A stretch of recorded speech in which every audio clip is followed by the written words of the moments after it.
Well, here we are on an amazing episode of Cellular Healing TV.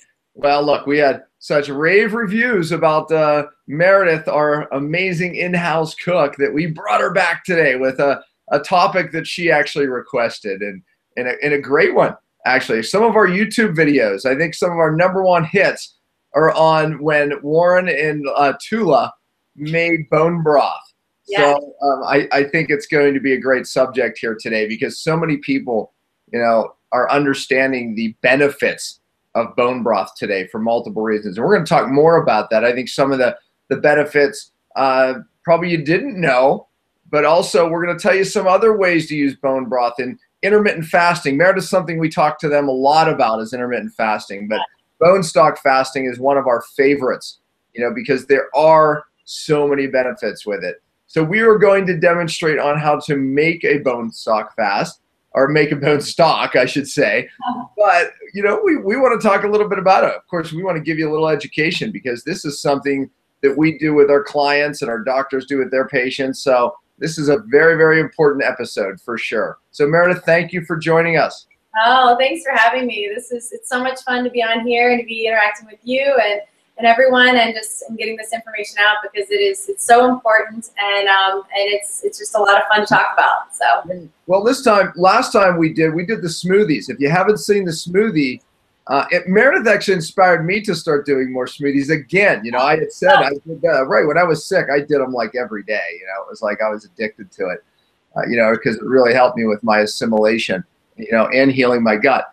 I was standing next to you. I was on your left over there. I was in Pittsburgh. We were doing some other filming, but this time I'm all the way here in Utah. Yeah, still in Pittsburgh. So exactly.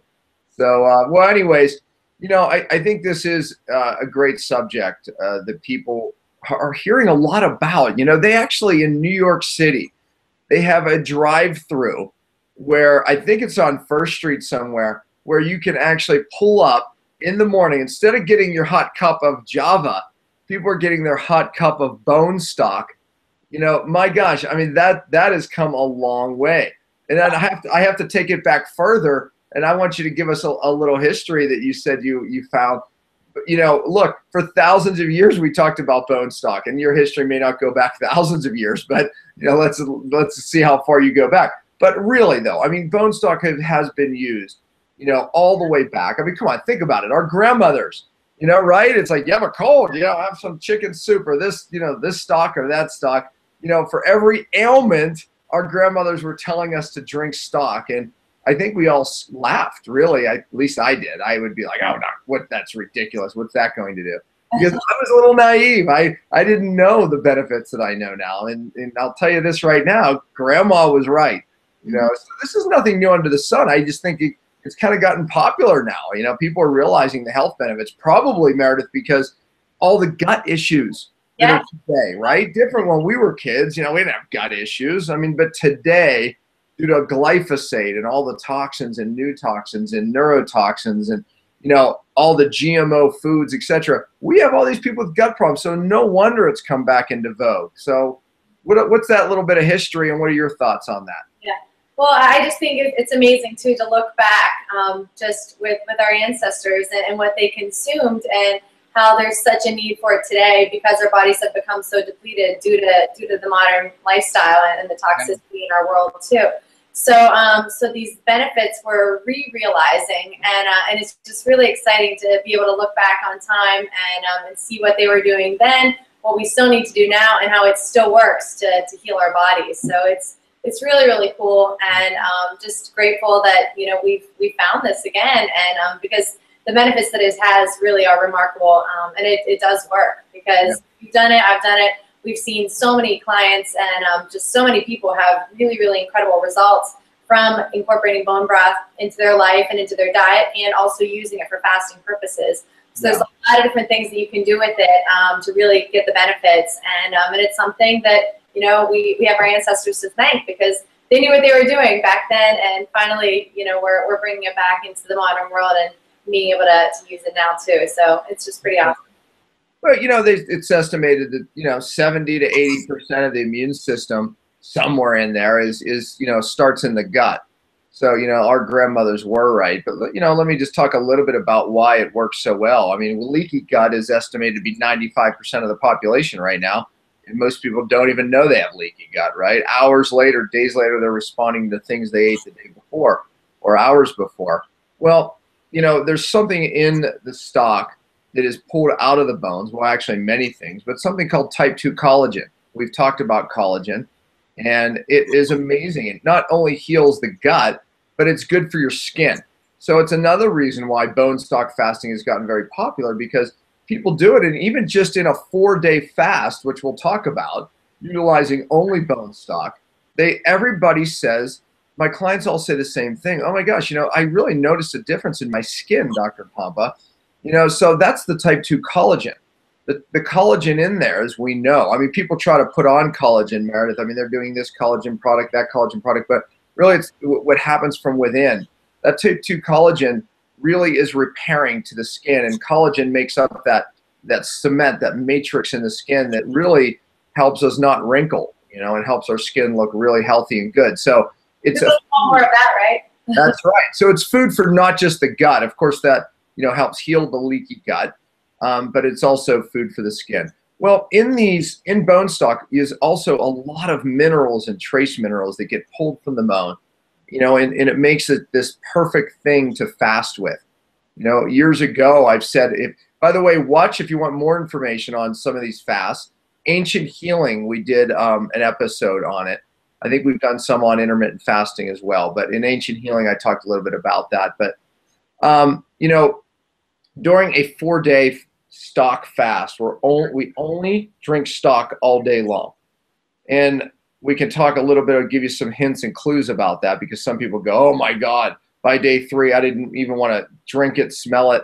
You can switch it up. There's lamb stock bones, right? There's, obviously chicken, which most people know. So you can switch it up, but Meredith's going to give you some tips to make it taste and smell better too.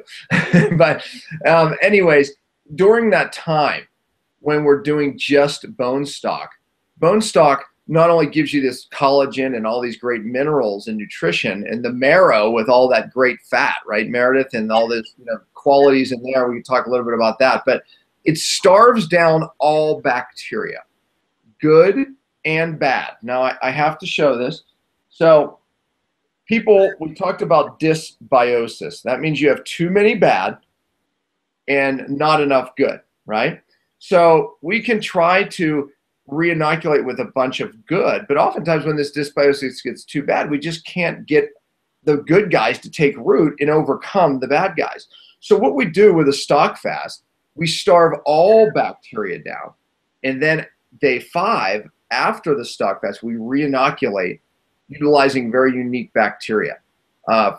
Obviously, things like fermented vegetables, the Amasi product, the Swear Gold, which is another water. But also, so like we talked about Prescript Assist, I think last week, we talked about MBC, some of those unique bacterias. We re-inoculate these bacterias back in after we starve down all bacteria. And now look, the goods are able to come up.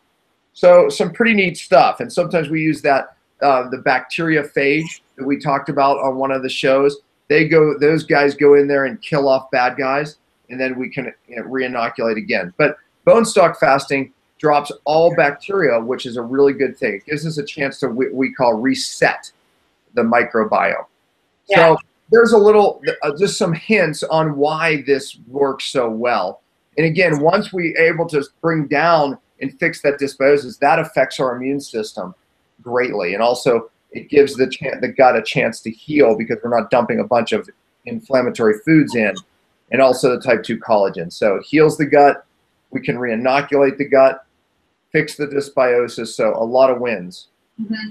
What are some other conditions that could be impacted by the bone broth fasting in particular? I know, I think you've used it before to impact SIBO, that condition, which is the small intestinal bacterial overgrowth. So can you talk a little bit about that? Because I think a lot of people out there have been hearing that. There are a lot of people out there that are suffering from it too. So can you talk about how that's different from leaky gut? Yeah, this is SIBO, small intestinal bacterial overgrowth, which simply means you have too many bacteria in the upper small intestine. Look, our large intestine is supposed to have all these bacteria, the good guys, which when we bring our fiber, so we pull the nutrients out of the food in our small intestine. Once it gets to the colon, the large intestine, these bacteria start eating that fiber. And when they do that, it's a fermentation process that takes place. It actually creates things called short-chain fatty acids that we use. It's estimated about 30% of our energy, because the bacteria eat this fiber in literally their waste. So they poop out these short-chain fatty acids that we reabsorb, and we get all this amazing energy from. So you can see another reason why the bacteria is so important in the large intestine. So, and it breaks down the fiber, and so, helps with, constipation, moving it out of the body. So this is a very, very important process. Well, when these bacteria leak up into the small intestine for various reasons, obviously dysbiosis can be one of the reasons, and it affects the barriers, so to speak, between the two intestines. And that's one reason. And they get up in there, and now we have these bacteria that are in the small intestine. So now they're fermenting things before they should be fermented. So what are the symptoms of that? Because many people, Meredith, have this problem and don't know it. They're not diagnosed. Bloating after meals. So you eat, and then you just get that fullness way up here, like, gosh, you feel like you have 2 hours, 3 hours later, you feel like you just ate. That's the number one symptom. Many people pregnant too. I've seen that, where your stomach bulges out so much that it looks like a pregnancy bump. Yes, absolutely, and it feels just up high too, and and obviously belching after a lot of belching hours after meals. That can be small intestinal bacteria overgrowth, and also people become very intolerant to even things like a lot of fiber. So when they eat a lot of fiber, it ferments. Remember, the bacteria start eating the fiber too soon, and what happens is that causes the bloating. They even become intolerant to things like probiotics, because you're adding more bacteria, and it's making things worse. People that have taken a lot of antibiotics in their day also are very common that they have this SIBO issue. So, just some things to look out for. Is there a test somebody can do? Yeah, more labs are doing SIBO tests. There's a breath test. It's that fermentation starts to come up this way. And some of your burps may smell like a methane gas, and or a sulfur gas, if you will. And that's an indication. But there's a breath test you can do where they actually test that gas. And basically, it's because you're fermenting too up high instead of down low. Mm-hmm. Yeah. So now, and how would you incorporate the bone broth fasting to treat SIBO? Yeah, great question. So I said that we utilize it to starve down all bacteria. So when we put people on fast, we can do at least 4 days. And I like 4-day fast as opposed to 3, because, magic happens at day 3. And I like to ride that out for one more day. So a lot of really important things like protein sparing mode, etc., happen in that day 3. So I like to ride it one more day. That's why I'm a believer in a 4-day fast. Now, what happens is we starve down that bacteria in the small intestine. So it gives the immune system a chance to beat it. So that's the benefit of it. Now, Meredith, we also oftentimes go into what we call a SIBO diet after the fast. So let's say you do 4 days of stock. Day 5 and on, we put people on no fiber, no vegetables, no fruit, basically meat and fat. Why? Because we don't want to feed the bacteria by giving it fiber, so that vegetables have fiber. So we have to go to that degree, oftentimes even for a month on that diet. And then how do I know when to eat a regular diet again? Well, you start trying to eat some fibers, and if you get bloated, you need to continue. So, some people have to continue for a couple months, believe it or not. And those are severe cases. And I think to your left, you have a pathogen purge there. Yeah. We can get some things that help kill that bacteria during that time that you're on, on the SIBO diet, so to speak. And that's a pathogen purge. Those are just things that kill bad guys. So, and it's, you could obviously call Revelation Health and talk to one of the gals there. And if you said pathogen purge, they would know. But if you do it along with the stock fast and then a SIBO diet, you can help kill off that bacteria. And then eventually re-inoculate again. But the first test is to make sure you can eat fibrous foods, you know, or even small amounts of sugar, like eating some berries and go, oh, you know, I'm not expanding. So people that, are, by the way, are very carbohydrate or sugar intolerant, they oftentimes have SIBO too, because it feeds those bacteria. So we want to starve them down and kill them, make sure they're dead, and then we can re-inoculate some of the bacteria in the lower colon. So, in the broth, go ahead. When would you take this pathogen purge in the whole process? Yeah, you know, I like to take it. I like to just do the SIBO. I'm sorry, the stock fast by itself, and then day 5 you could start doing the SIBO diet plus the pathogen purge. Okay. And would it impact other issues like fungal issues, candida, things like that? So you see that number 3 there. That's called Backtracks. That targets bacteria, but it crosses into fungus as well, candida. For example, the number 4 is called FungDX, right next to it. That's focused on funguses in candida. And then the NZ there, that's enzymes. Yep, that one. You know, that kills candida by breaking up and bacteria. You know, so it kills breaks down the cell wall. That's something else there I can't see with that. And bind. Okay, of course bind, because what bind does is bind. You know, when you're killing off these things, you need bind to just grab some of the waste and keep it moving out, so you don't reabsorb the die-off and the toxic effects. Same reason why we use bind when we're doing true cellular detox. We don't want to retox those toxins. People feel bad when they kill off a lot of bugs. You know, they get a Herxheimer's reaction, where they get a headache, they feel completely fatigued because they're reabsorbing some of those toxins back into the system. And that's not good. Bind prevents that. And by the way, episode 76, I talk about true cellular detox, where that bind's used. Everybody who hasn't watched episode 76 should watch True Cellular Detox. We did a great article I wrote on True Cellular Detox. You know, very, very important part for anybody who wants better health, you know, because detoxification is very, very important all the time. We utilize these ancient healing strategies like stock fasting and other things, diet variation, you know, ketosis, keto adaptation. We talk about those things in ancient healing.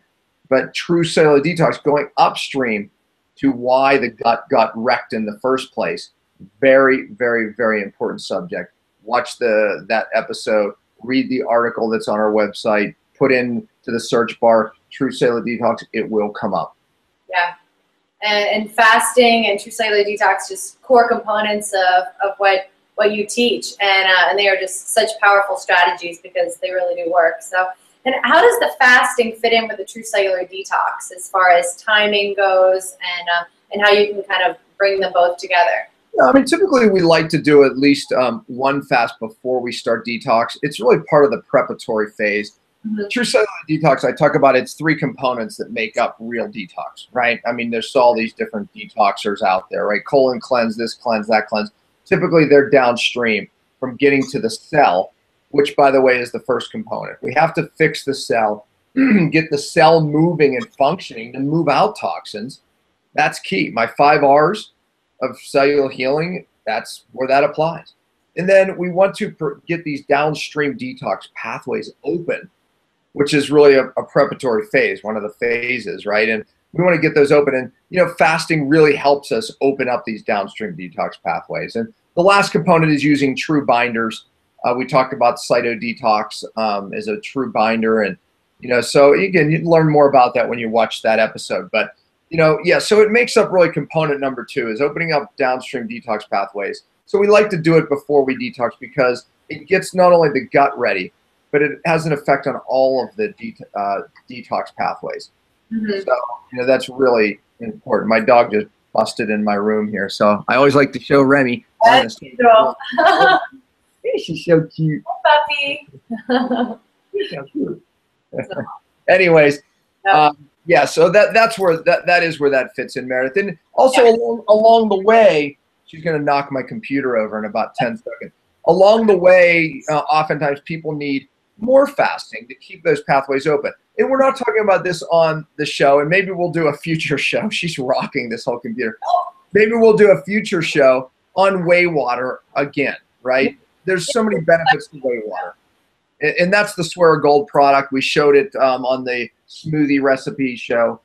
But anyways, that's another subject for another day, because whey water fast, like bone stock fast, very beneficial to the liver, the kidneys, the gut, downstream detox pathways. And we'll share that show one day. Mark that in your brain. We'll make sure show that fast. Yeah, awesome. And how long, do you ever go like a lot longer than 4 days with the bone broth fasting with people that are really sensitive? Do you sometimes maybe only go a couple days? What's kind of the time frame you like to use with that? You know, I had one of our doctors that we coach. He started off on a 4-day fast, felt so good he did a 7. From 7 he went to 10. From 10 he ended up doing about 31. So, yeah, so the answer, One of my clients just recently did about 10 days, you know, just on stock, because the benefits for her skin. She had a very bizarre skin, autoimmune types of conditions. Yeah, they benefit by going longer for sure. You know, some people can utilize just multiple, even 2 of these 4-day fasts a month. So shorter blocks or longer blocks. Some people benefit differently from both. And there's no danger in the longer fasts? Well, you know, in the old days when I talked a lot about water fasting, I was, had some training in water fasting in my past, and there's massive benefits to water fasting. But you have to be a little careful with water fasting and over a certain amount of days, because you can get electrolyte depleted. And it's a lot harder to get electrolyte depleted when you're doing a bone stock fast, because, there's some natural electrolytes in there. But with that said, let me give some tips there. If you're feeling super down in energy and you even get a rapid heart rate, take in more sea salt, because you do oftentimes need more electrolytes with any fast. And the classic thing is just really feeling weak and your heart rate starts to speed up. That's electrolyte. Absolutely add more sea salt to your stock, however you want to take it in. And by the way, I think one of the most often questions I get most often is, can I still drink water during this fast? Of course you can. Of course you can. But believe me, you're drinking stock all day. Sometimes drinking extra water becomes more difficult. But sure, absolutely drink some clean, filtered, water, reverse RO, distilled, some type of good spring water for sure. Yeah. And sometimes some herbal tea is nice too, especially if you're doing it during the colder season. Yeah, absolutely. Lime root tea or just some herbal tea. You don't want to maybe have the caffeine too much, but just like a soothing herbal tea can be really nice in the evenings too. I found when I'm fasting, just to kind of have something just a little bit different other than it. So, yeah, awesome. And while we're kind of on the sea salt subject too, do you want to talk about your 2-2-2 rule and how that can be incorporated to have more success with the bone broth fast? Yeah, it's sometimes people that even just, they need a little bit more energy during the fast. Oftentimes, and I don't always do this, but you can add my 2-2-2 rule, where I talk about that in keto adaptation. You could read those articles. So if you put in ketosis, keto adaptation into the search into articles, you'll find those articles. Diet variation, I talk about the 2-2-2 rule. But what it is it's having 2 tablespoons of coconut oil. Those medium chain triglycerides in there really offer more instant energy to the system. And it's fat, so it's not going to feed any of the bacterias. So it's a good addition for some that just need a little more energy. And then the other 2 is butter, where we're getting grass-fed butter, which offers conjugated linoleic acid and some other fats. And again, it's not going to feed the bacteria. And then the other 2 is the 2 teaspoons of sea salt, where again, I said how important that is, to keep up those electrolytes. So the 2-2-2 rule is a nice addition, to give yourself a little more energy through the fast. Does make it a little easier for people. And I could add one more to, and that would be 2 tablespoons of MCT oil, which is pure medium chain triglyceride, which can offer even more energy, which, we sell that on the site as well. Yeah, we do. We have the coconut oil and the grass-fed butter and butter oil as well. So yeah, if you need those, and they are a great addition. And I found when I've been fasting and just needed that energy too. Even just, you know, a spoonful of the butter, a spoonful of the coconut oil, really, really helps kind of get you through any of those slumps when you're fasting. Because honestly, you do get tired. You experience, you know, typical detox symptoms.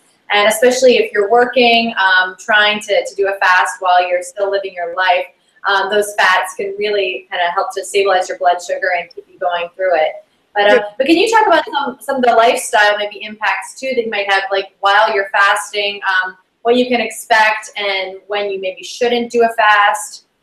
Well, you know, I don't ever want someone to exercise during a 4-day fast, right? We want to conserve energy for healing. You know, I think you raise a good point. I mean, you know, the best time to do is when you can lay low, right? I mean, if you have to go to work, I think adding the 2-2-2 rule is good. You know, I'm a very efficient fat burner. You know, obviously my cells can hear those hormones that help fat burning very well. We talk a lot about that, right? And, Yep. you know, I think we need to do a new show on weight loss resistance. We haven't done a show on that, you know, and because some people do. Yeah. There you go. Thank you, Meredith. If you're not an efficient fat burner, you're going to have low energy. When I do the fast, for 4 days, I'm burning my own fat, my stored fat, and I have no problem getting through the day. You know, I could technically even exercise and do just fine. Most people, that's not the case. So we don't want to do that. We want to hang low. But taking in those medium chain triglycerides that are in coconut oil or MCT oil. If you don't like coconut oil, the MCT oil doesn't have a taste. So there's the clue. But they help you burn fat. That's why you get an instant energy. They actually help you burn up the fat.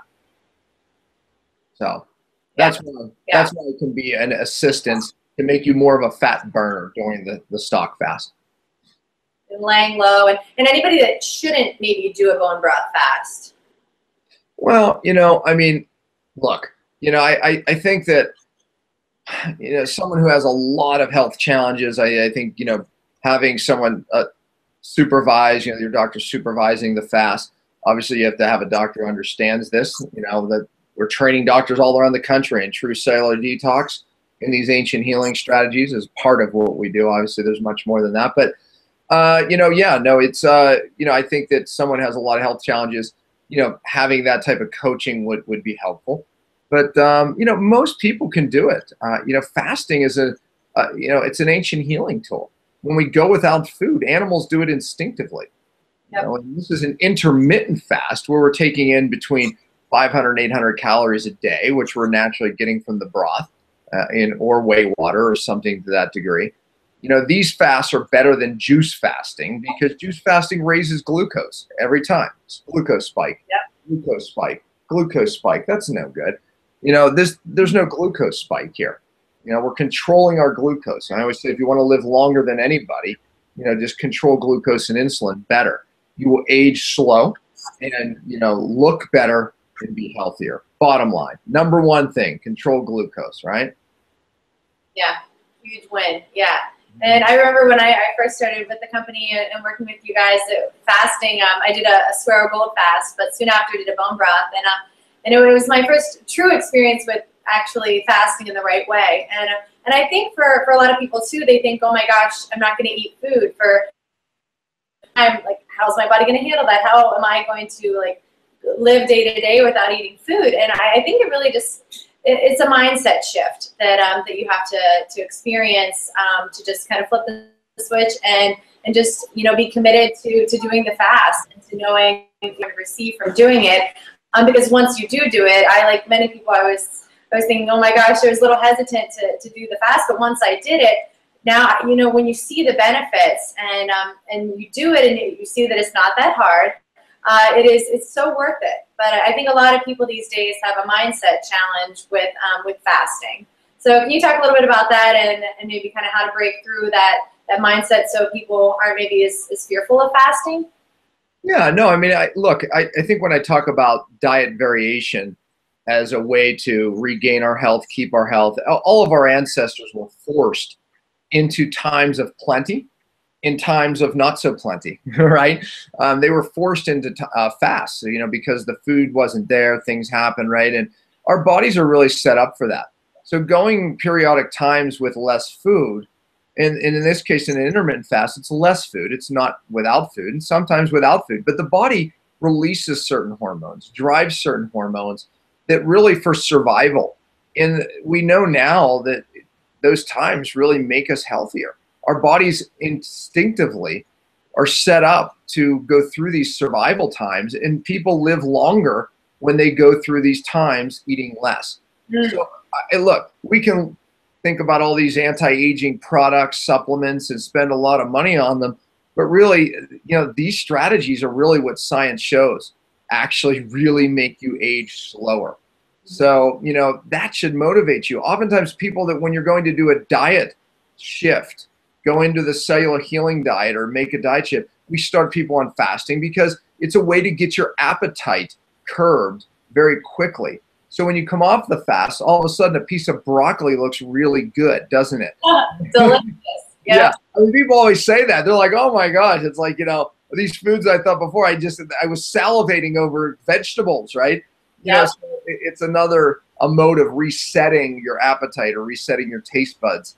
So multiple good things happen in a fast. And, when you focus on, read the articles, watch the videos while you're fasting, then you'll be much more inspired during the fast. But, after about the first 2 days are the hardest. Everybody says it.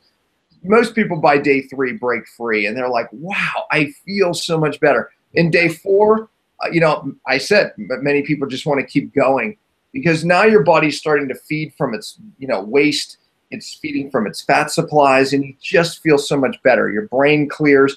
You realize how many foods you were eating that made you feel bad, even healthy foods, because you have leaky gut. You were responding, creating inflammation and realizing you're in a brain fog because of certain healthy foods that were leaking across the gut, driving antibodies, driving inflammation, and affecting the way your brain works. And you take those things away and you're like, wow, give your gut a chance to heal. And by the way, isn't that part of it? We're just simply not putting food in. Digestion, food assimilation takes more energy than anything we do as humans. We are resting that process. Now we're able to utilize the healing for other healing. Utilize the energy. I knew that came out wrong. Utilize the energy for other healing in the body that needs to take place. That's why, another reason why intermittent fasts periodically work. We only have so much energy. And when you're sick, challenged, you're eating food all the time, you're wasting the very energy you need to heal the cell. You want to get well, fix the cell. We need the energy to do it. Taking that energy away from all this assimilating, digesting is a way to grab energy from here and put it over here. Yeah, it makes so much sense. And I do just a little point too. I remember when I first was fasting, how much time I had during the day too. I couldn't believe it when you're not either thinking about food, preparing food, eating the food. You have so much more time to do a lot of other things in life that get put off because you just, quote, never have enough time. But when you're fasting or even just doing the daily intermittent fasting, you have a lot more time to do a lot of other things in life. So that's just a funny little side note I did notice as well. I believe that one of the biblical principles of fasting, fasting is throughout the Bible and, and God really encourages us to fast and pray. Well, what? Why? Well, there's more than just physical healing. It's physical, emotional, and spiritual healing occur during a fast. Yep. So when we go without food, part of it is that we literally start to focus on things that we never had time, even, emotional time, to actually focus on. So, more than just physical healing takes place in fasting. It's spiritual and emotional healing take time and, occur in fasting. So, Meredith, we better start showing how to do this. So let's turn it over to the expert here. So what do you got going on over there? All right, well, I don't know if I'm the expert because this is very, very easy and anybody can do this at home. My basic recipe only has 4 ingredients. So really, really simple here. Just going to make it as simple for you guys as possible. You can always make it fancy. I'll give you some tips on how to modify it a little bit. But this is my most basic go-to broth recipe. So we're going to start here with a large crock pot. And I'm just going to kind of make a smaller batch today. You just don't need to make a big batch. But basically just start with your crock pot, with your slow cooker. And we are always going to use grass-fed, organic, pastured bones. Very important. Grass-fed. So important. Organic, they can come from a grass-fed cow, pastured chicken, from a wild-caught fish, carcass. You can use a lot of different bones, and often variety is awesome too, because you're getting then the benefits of just the different animals. So, so what's your favorite kind of bones to use, Dr. Pompa? You know, I mean, I love the standard beef bone. I do. I mean, I like it better than chicken, you know, no doubt about it. But I think mixing it up is good. You know, lamb is a great one. I love lamb, but for some people it tastes too wild. Buffalo bone stock is amazing. It's a little fattier. Actually, you'd think opposite because the meat is not, but I guess they hold more marrow in the bone. So arguably, you're going to get some different, you know, qualities of health from that over stock. I like to mix it up, but beef is my favorite. You know, I have to ask you this: where do you get the bones? I mean, sometimes these grass-fed bones are hard to find.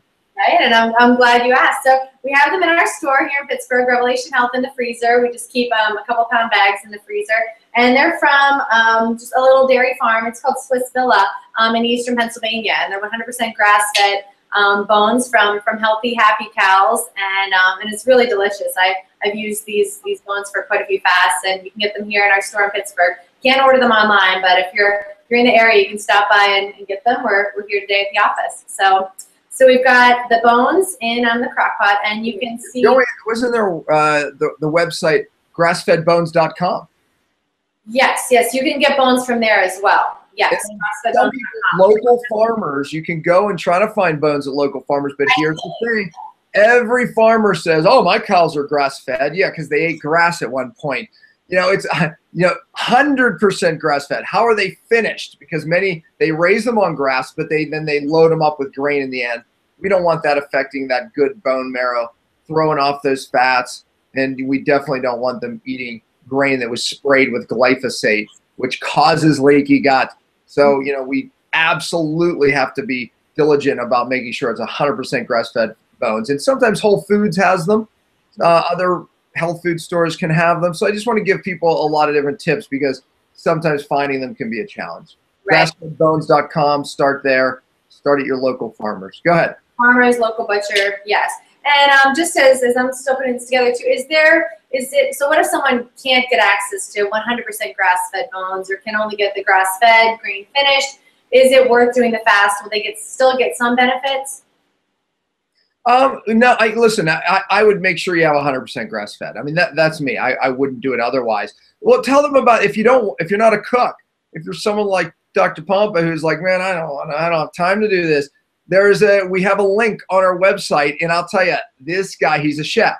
He makes the best darn stock. Now, Meredith, I'm not knocking what you're making there, but his is really good. There was definitely better than mine. Tell them what that link is there. They can order it. It comes to your door, and it's amazing stuff. Tell them. Yeah, and although this is so easy, and we'll finish up here with this recipe, but if you go to drpompa.com, drpompa.com, there's a services tab at the top. And if you hover over the services tab, a drop-down menu will appear, and it will say Bone Broth Delivery. And you can click on that link. You can get a 5% off coupon. And you can then access this 100% grass-fed, 100% organic bone broth from this company. It's called O Bone Broth, and their broth, I have not tasted it myself. Dr. Pompa, you said it's absolutely delicious. They deliver it straight to your door. You can get really large quantities of it too if you're interested in doing a fast. And I'm really consuming a lot of broth for a longer period of time. You can order it, so you can do it online. And yep, and that link's on drpompa.com. All right, go ahead, finish. Awesome. So we've got a couple pounds of bone broth, or the grass-fed bones in here. Sometimes if I'm making a big pot of it, I like to use maybe 3 or 4 pounds, but I'm just starting off with about 2 pounds here just to make a small batch. Next, I'm going to put in some raw apple cider vinegar. And I like the Bragg's brand. You can get this so many places now. Whole Foods has it. And we add in the cider vinegar to demineralize the bones. It helps to break down the bones so the minerals can be released into the broth. So when you consume that broth, you're getting the valuable minerals in the broth, which is a really important component of it. So I'm going to add like a nice splash of this cider vinegar into the broth. Alrighty. Then next, I'm going to add in the all-important sea salt. So I like to use pink Himalayan sea salt. A lot of different trace minerals in it. Once again, adding the minerals into the broth to consume. we're very, very deficient in minerals these days, most of us, because our soils are so depleted in it. So getting as many mineral-rich foods and broth like this in your diet as you can is going to be beneficial for your bones as well. So adding in a nice amount of sea salt here. Once again, this recipe is on drpompa.com too, this basic slow cooker broth recipe. So that is ingredient number 3. Then lastly, ingredient number 4. Told you 4 ingredients, super simple. I have a little reverse osmosis water here. Then I'm going to pour it into the crock pot. And basically you just want to cover up the bones. And that's about how much water you would add into it. So if you're making a large crock pot, amount like this, then you would just want to go to up about 1.5 inches, 2 inches from the lid of the crock pot. You just want to have all the bones fully covered in there with the apple cider vinegar and the sea salt. And then basically it is so easy. Put the lid on, turn the slow cooker onto the low setting, and let it cook for about 24 hours. And then you will open up the lid and have a steaming hot bone broth that you can put in a mug and consume for 4 days, like we talked about. So when you're fasting, ideally you want to consume as much broth as you can during these days, because you're just going to be getting that more nutrition the more broth you consume. So, and as the fast goes on too, if you're deciding to fast for 4 days at a time, you'll probably, consume a good amount of the broth each day. So after the first day and you've consumed a good amount of broth, then just simply refill it with more water. And just keep adding water as well as more vinegar and sea salt to the broth to maintain the flavor. And after a couple of days too, especially if you're doing a longer fast, you want to add in some more bones to keep the broth really rich in gelatin and vitamins and minerals and collagen, and just to really maintain its strength and richness for you to be getting the benefits. But that's pretty much it. It is so basic. So you don't have to start over. That will sit there, and you can do it on your stove too, just keeping it on simmer, right? Yep. If you don't have a cooker like that. And it's there for 4 or 5 days. You're adding more bones and adding more water. You don't have to add bones every day, but what, every 3rd day maybe? I'd say every 3rd day or so, even 2nd day, depending on how strong you want the broth to be. But just adding them in, adding a little more salt for flavor, and apple cider vinegar is great too. And I like to add in some seaweeds too. So another way to get iodine and some other trace minerals in our diet. I like to add some dulse seaweed. Nori is great. Kombu, wakame. Those are some of my favorite seaweeds to add in as well to really just upgrade your broth. And I also have the collagen and the gelatin powders we talked about last week too. But from the grass-fed cows here, we have the collagen hydrolysate and then the gelatin. And I add these into my broth as well. Just stir them right in. The collagen's cold water soluble, so that mixes in. You can't even tell. The gelatin becomes gelatinous, hot water soluble. So I don't mind a little gelatinousness in my broth when I consume it, because the gelatin has so many gut healing benefits. And then the collagen is great for joint and skin support too. So adding these 2 products into your broth can really upgrade it as well. And if you wanted to make a more flavorful broth too, maybe not so much for fasting purposes, you can add in vegetables, onions, carrots, celery, all of those different delicious vegetables to really add, improve the flavor too. And sometimes people let me make a point there. Yeah. If you're doing it for SIBO, do not add the onions and the garlic, because that would add fiber that would feed the bacteria. Right. Just to the salt, you can put some, powders in, maybe some, a little bit of the garlic powder typically doesn't send people over, but we don't want to put fiber in the mixture there. So right. And it would have sugar in it too, the onions, the garlic, carrot. We don't always think about them having sugar, but they have natural sugars that would feed the bad bacteria if you're trying to starve it all down. Yeah, exactly. But for the average person doing a stock fast, absolutely it's not a problem. So yeah. Awesome. And just another side note too, sometimes people have challenges with the fattiness of the broth. Oh, you can say that before. Yeah. It's a fat here. We love fat and good fat though, not the bad fat. But if you're making a broth and you're just finding that it's a little bit too fatty to consume, you can scrape the fat off of the surface of the broth, but don't throw it away. Reserve it, put it in a little jar, stick it in your fridge. You can use it for sauteing vegetables or sauteing really anything after the fast. So don't throw that fat away, especially since it's going to be from healthy grass-fed animals. You want to keep that fat. But just if you can't quite handle it during the fast, just save it for afterwards, and removing the meaty bits too. So you're just consuming that broth. Can be more healing to the gut, so it doesn't have to digest that meat while you're actually doing the fast. Yeah. All right. Well, that's awesome, and I know they learned a lot, and this is going to help educate a lot of people in this area for sure. And combining, you can consume this stuff anytime without a fast, right? I mean, just every whatever, weekly, monthly, daily. I mean, I have many clients who just have a nice cup or so of stock daily to help heal their gut and move it along. But periodically utilizing it within an intermittent fast, it's magic, it's ancient healing, and it works. It absolutely works. So grandma was stinking right. No wonder for thousands of years, we have utilized this type of healing. Getting back to it is no doubt magic. So Meredith, thank you so much as always. Thank you. You are such a help in these areas. So, and hey, in the future, we came up with a few other shows, right? We're going to do it on the whey water fasting. Completely different benefits. And oftentimes people utilize both of these types of fasts. So, you know what? Maybe we go back to back, right? I don't know if we can get you back on next week's show, but I think that would be a great show for next week. That way I know, what episode is this? 70? Oh gosh, I think maybe 77, 78. 77 was the smoothie. Okay, so 78.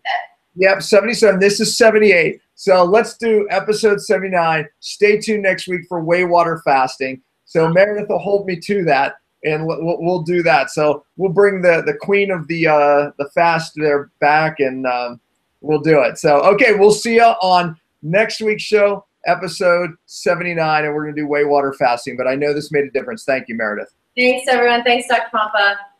Bye-bye. Bye.